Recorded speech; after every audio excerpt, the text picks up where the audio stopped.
Chers compatriotes de la République démocratique du Congo, de l'intérieur comme de la diaspora, notre nation traverse un moment décisif de son histoire.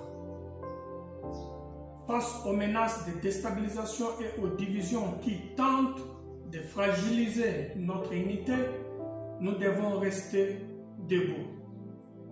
L'heure est venue de privilégier l'intérêt supérieur de la patrie face aux positions de certains acteurs politiques et religieux concernant les débats sur la révision constitutionnelle.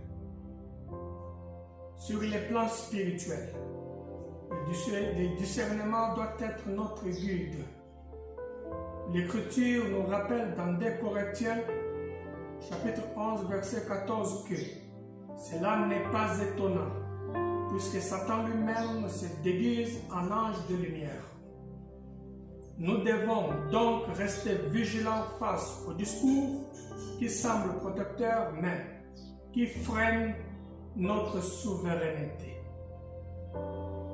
Face aux forces de division, le peuple congolais répond avec la fermeté de la foi.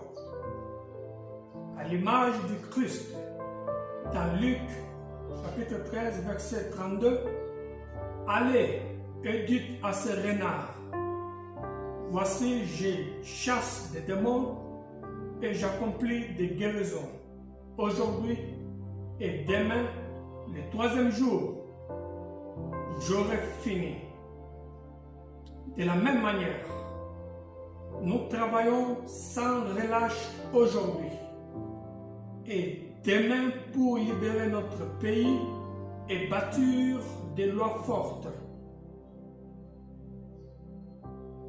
Pour l'avenir de notre nation, notre engagement doit être total.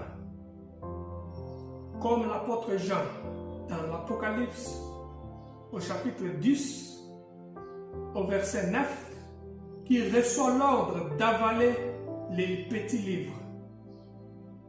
Nous devons nous approprier notre loi fondamentale. Ce chemin vers une souveraineté totale pourra être amer à nos entrailles. Par les sacrifices qu'il demande, mais il sera doux comme du miel dans nos bouches lorsque nous récolterons les fruits de notre liberté. Restons unis